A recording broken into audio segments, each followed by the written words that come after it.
Thank you. Thank you for everyone for coming from such long distance. And we apologize for ones that we could not manage to give accommodation. We had exceptional level of interest for the summit, which is really great to see for us.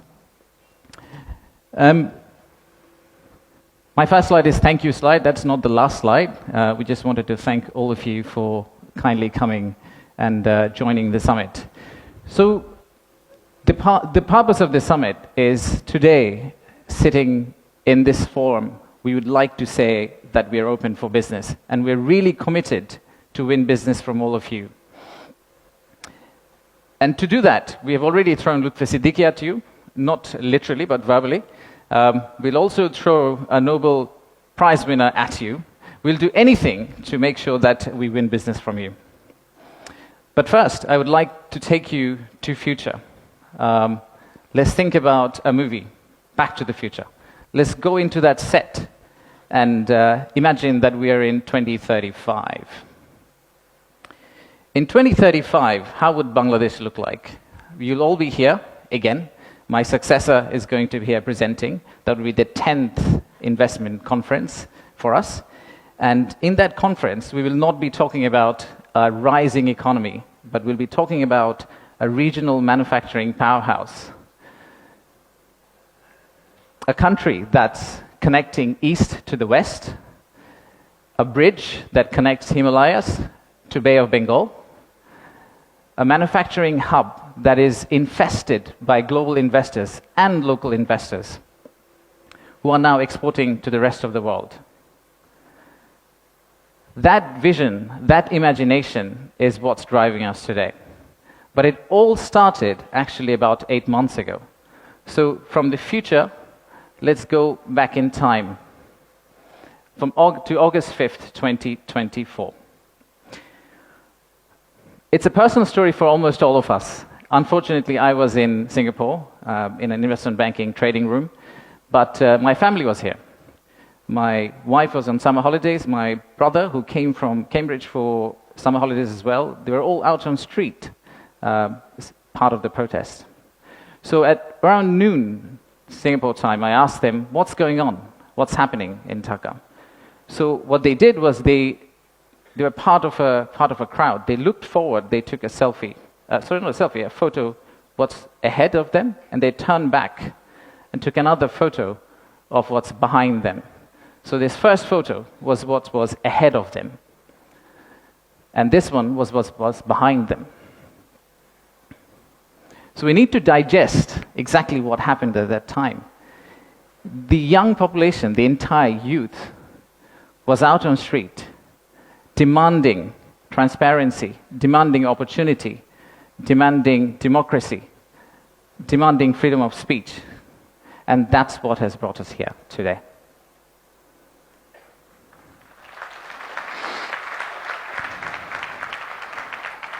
So today, the expectations are very high. The young population of our country, they're global. Unlike us, they're used to tweeting, they're used to looking at TikTok and looking at Singapore and Bangkok, so they don't want Dhaka to be Dhaka 2.0. They actually want Dhaka to become Singapore and Bangkok in 5-10 years' time. So how do we get there? That's the expectation we have. How do we get to Singapore and Bangkok within 5-10 years? How do we unlock the energy that we got during the August Revolution? How do we harness that energy and convert it into employment generation and industrialization? The story for Bangladesh was always there. A lot of you already know about it. We have 180 million domestic market. We have a young population. Almost half of it is less than 25 years old. The middle and affluent class is about 35 million people, which is as big as the Malaysian total population. We have many, many other factors that has led to where we are today. And actually, I must say that there are companies who have been here for more than 100 years and have made exceptional returns compared to the global markets. So if you look at some of these companies who have actually operated in Bangladesh for a long, long time, the returns they have got in Bangladesh is actually significantly higher than the global average. And today, we also have a fantastic news that one of our own startups called ShopUp, the news came out about an hour ago in Bloomberg that the Saudi sovereign PIF, their investment arm called Sanabil Investments, they have actually co-led a round of $110 million US, along with Peter Thiel's Valor Ventures, to invest in one of our own startup to go global. So let's give a big round of applause to Shop Up.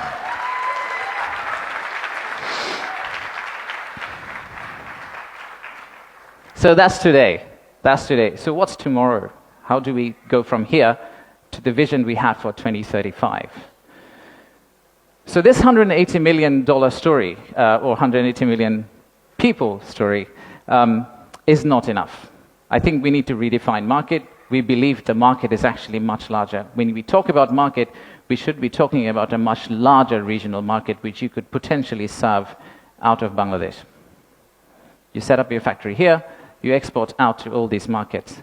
At the same time, I would expect these markets to set up their factories and push it back to Bangladesh. Use the ports of Bangladesh and potentially export out to the rest of the world. So the narrative that we've had of why invest in Bangladesh is not really a domestic market 180 million story. It is a regional story and it's a global story. To further strengthen ourselves, we have decided to enhance our port capacity. In Chittagong area, what you see now, we are actually tripling that within the next few years, which is essentially allow this region to consider Bangladesh as one of the biggest logistical hubs. However, that's not all. We need to do a lot more. So at the beginning of interim government's period, we actually decided to talk to more than 200 CEOs and entrepreneurs who actually are doing business in Bangladesh today. And we wanted to understand how can we convert our critics into our ambassadors. They are the only ones who could potentially bring business for us. They are the only ones who, if they travel abroad and say Bangladesh is a great place for business, that's when we are likely to get more investment. So we divided all their complaints into two groups, or the solutions that came out of their complaints. The list of challenges are very long. It's from the earth to the moon and back. But we whittled it down to a few action items, some of which are short-term wins, so some of that you see here, some of which are actually long-term policy reforms that we would like to also undertake and set the direction of travel for the country in the right course so that the incoming government, the next government, the political parties who come and start driving this economy, they can follow the same script for us. I'll give you a few examples. Let's start with, we talked about a true one-stop service. There are two elements of one-stop service. The first one is the human element, and then there is the digital element. In the human element piece, what we have decided to do is we are going to co-locate the primary agencies, the high touchpoint agencies for our investors in one location. So that instead of the investors walking around different ministries, and we have a lot of them in Bangladesh, they all come to one office and they end up meeting everyone. We've also decided, like banks, and I am from banking, I guess that helped, that we are going to set up a relationship management team under BIDA. What it would essentially do is, just like a corporate banking, relationship banking manager, he would hold hand of the investor and walk them around the landing process. Let's take another example. Our friends in National Board of Revenue helped us set up the authorized economic operator. It's essentially the green channel, or widely known as the green channel setup, where if you're a good customer, you are able to circumvent some of the custom checks and fast-track your process through the ports. That has been picked up as one of the biggest challenges that we have, the time it takes to go from your factory all the way to your customer. And finally, let me show you one more example of policy change. So as you all know, there are many government agencies. We also know there's private sector. The dialogue between private sector and government agencies has not necessarily always been the most collegial. So how do we break that apart? The first thing we need to do is to club the government agency into one. We need to show one face. We need to be one outfit for our customers, our investors, and then create a bridge between our private sector and the government of Bangladesh.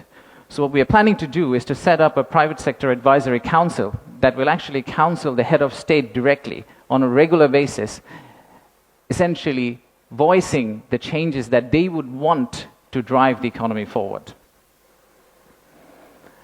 So these are some of the examples of what we are planning to do. And if we are able to do that, we do believe that we will get to the end, the vision we have for 2035. Now, of course, there are many, many other factual reasons, statistics, tables, Excel files that I can share with you to tell you why you should invest in Bangladesh. In fact, the next slide will have a QR code which you can scan and download, which will have essentially this presentation. So you didn't have to take the photos of the presentation, by the way. You will have this presentation, and you will also have an appendix of facts and figures and why we think competitively we're actually in a very better place than our competitors. So please watch out for the QR code. But before I go there, I would really like to finish off with this. There are economic reasons to invest in Bangladesh, but I really don't want you to invest in Bangladesh for the economic reasons. If you really think about investing in Bangladesh, think about investing in Bangladesh because of the transformational journey you're going to be part of. For the odd mixture of warmth and resilience our people have, and our century-old culture paired with the shared values that we have with you. So I rest my case here. Thank you very much for coming, and enjoy the rest of the day. Thank you all.